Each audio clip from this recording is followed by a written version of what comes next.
Este vídeo conta com o apoio do Telecine.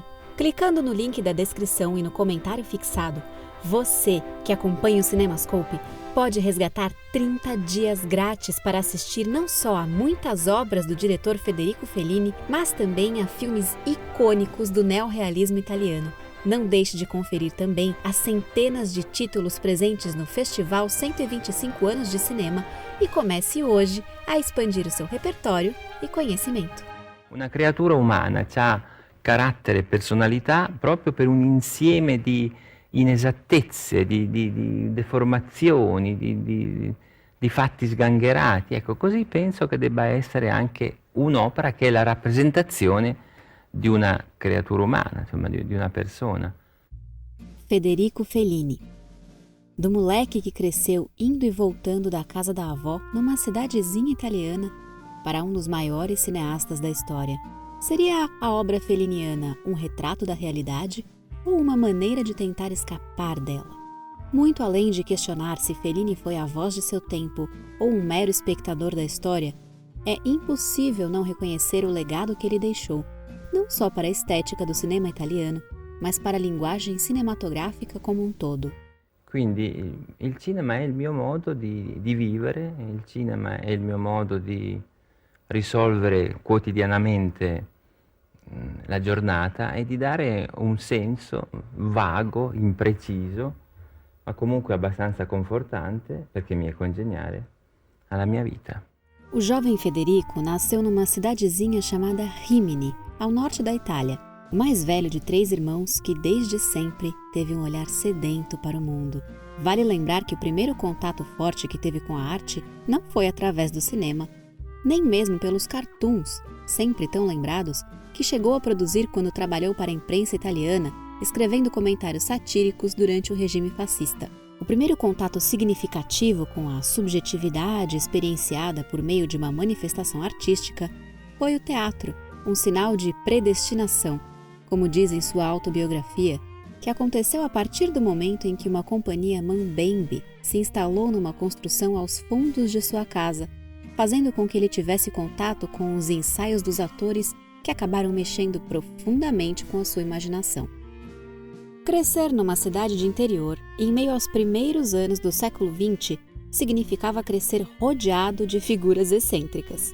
As tias, o matador de porcos, a família grande, as vizinhas, a prostituta da cidade, os mendigos, os bêbados e os trabalhadores rurais que arrumavam encrencas no vilarejo. Todas essas figuras, mais tarde, poderiam ser vistas como personagens tão características de seus filmes, marcando cenas de clássicos como Amarcord, A Estrada da Vida e 8,5. Uma das características que eu mais amo perceber nos filmes do Fellini é a presença do que eu chamo de arautos fellinianos. São aquelas figuras que poderiam passar despercebidas e que normalmente são desimportantes, mas que podem carregar algumas das emoções mais profundas que alguém pode sentir. São eles que anunciam acidentes, a mudança das estações, que caminham no fundo do quadro, revelando um temperamento ou uma verdade escondida. São os bêbados, as prostitutas, os mendigos, os esquisitos, as estranhas e os loucos. Tu non ci crederai, ma tutto quello che c'è a questo mondo serve a qualcosa. Ecco, prendi quel sasso lì, per esempio. Quale? Questo, uno qualunque. Beh, anche questo serve a qualcosa, anche questo sassetto. E a cosa serve? Serve... Ma che ne so io? Se lo sapessi, sai chi sarei? Chi? Il Padre Eterno, che sa tutto. Quando nasci, quando mori, e chi può saperlo? Há quem diga que para entender Fellini é preciso estudar a fundo o movimento neorrealista do cinema italiano, que surge durante a Segunda Guerra Mundial e ressignifica completamente os trabalhos em audiovisual daquela época. Apesar de ter sido um estilo forte, alguns teóricos consideram que o movimento teve seu fim pouco depois do fim da Segunda Guerra, com uma Itália um pouco mais reerguida econômica e socialmente. Fellini surfou lindamente na onda do neorrealismo, mas foi seu modo único de ver o mundo que o tornou conhecido ao longo dos anos que se seguiram. Aos poucos, ele foi descolando sua estética dos outros diretores do movimento e passou a ser, menos um retratista e mais um narrador onisciente e onipresente, mas que não tem a menor intenção de contar todos os seus segredos ou de fechar os significados. Muito pelo contrário. O que antes eram narrativas mais cruas passam a ser deslocamentos da realidade. E ele percebe uma coisa que é fundamental. É impossível qualquer linguagem artística conseguir dar conta da realidade como ela é. Então, por que não criar um mundo só seu? E foi isso que ele fez, reinventando completamente a linguagem cinematográfica da época. Seus filmes ganham novas dimensões que misturam realidade e sonho. Seus personagens são ao mesmo tempo figuras simples e complexas, que poderíamos tanto encontrar num manicômio, quanto na praça de uma cidade, quanto sentados à mesa num boteco no fim da tarde. As personagens de Fellini são. As personagens de Fellini querem. Non voglio più vivere! Ammazzami! Non voglio più vivere! Non voglio più vivere! Ammazzami! Voglio una donna! Voglio una donna! Voglio una donna! Pulsa em cada par de olhos de atores, profissionais ou não, um desejo imenso. Existe latência e por isso existe vida. São personas espectadoras do mundo, assim como ele próprio. Muitas vezes reféns de suas circunstâncias, mas nem de longe indiferentes a elas. Portanto, ainda que digam que, para entender de Federico Fellini, é preciso ser um grande estudioso da estética do cinema neorrealista, arrisco dizer que não. Basta se interessar pela humanidade. Por mais caótica que seja a atmosfera da obra, como em Satyricon, ou mesmo no documentário Os Palhaços, exibido na RAI, TV italiana, no ano de 1970, nenhuma figura passa indiferente ao que está acontecendo no mundo ao seu redor. Existe sempre essa característica de quem olha o mundo com olhos de ver, que tem o mesmo frescor do menino Federico que descobre o teatro pela primeira vez. Não existem meios termos na obra feliniana. É tudo over, tem expressão demais, texturas demais, peitos demais, sátira, humor, miséria.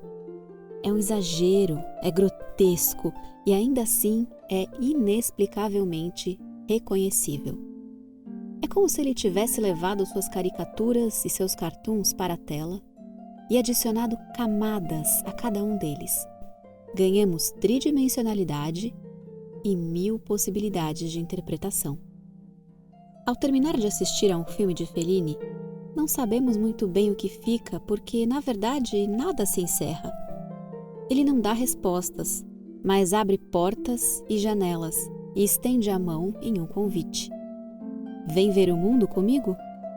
Durante os 40 anos em que exerceu o ofício de cineasta, a carreira de Fellini passou por muitos acontecimentos e altos e baixos. Foi pelo cinema que consagrou parcerias da vida e da arte com o maestro Nino Rota e Giulietta Masina, sua esposa e grande musa. Até a sua morte, no ano de 1990, sua produção cinematográfica acompanhou e refletiu a seu modo reviravoltas políticas, sociais, uma Itália vivendo o lixo e o luxo da guerra e do que veio com ela, e as estranhezas do fim do século XX. Mas o universo feliniano permaneceu intacto, sempre recheado de situações absurdas, humor, fantasia, muito drama e uma teatralidade gigantesca. A obra de Fellini apresenta ao espectador um mundo novo em que tudo é possível, ao mesmo tempo em que revela algumas de suas subjetividades, por vezes tão específicas, que nos despertam do sonho e fazem lembrar: ah, isto é um filme.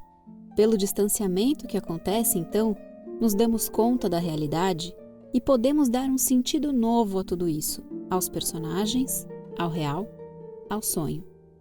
Quando a música cessa e vem os créditos finais, existe um gerúndio que permanece. Nos encontramos na praça, junto com todos os arautos felinianos, sendo companheiros de uma grande anunciação. A vida é isto mesmo. Um balaio com texturas, temperamentos, barulho, ternura e violência. Vamos andando porque a vida continua, ainda e apesar de. Como Cabiria, que depois de acordar completamente derrotada, segue andando pela estrada porque assim deve ser. Não sabemos onde isso vai dar, mas seguimos em frente. Sempre. Buonasera.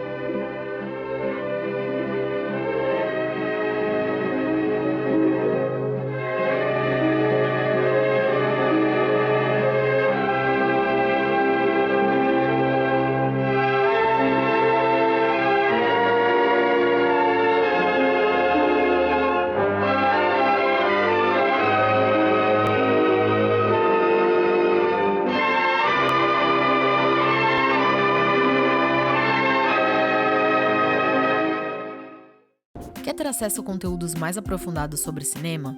Então conheça a plataforma de cursos do CinemaScope. Nela, você encontra aulas imersivas sobre cinema nacional e internacional, ministradas por professores multidisciplinares. Os cursos são 100% online e podem ser feitos de onde você estiver. Os alunos também recebem e-books exclusivos e certificados digitais, além de participar de grupos de debate sobre a sétima arte. Faça parte dessa jornada de conhecimento com a gente. O link para saber mais está na descrição.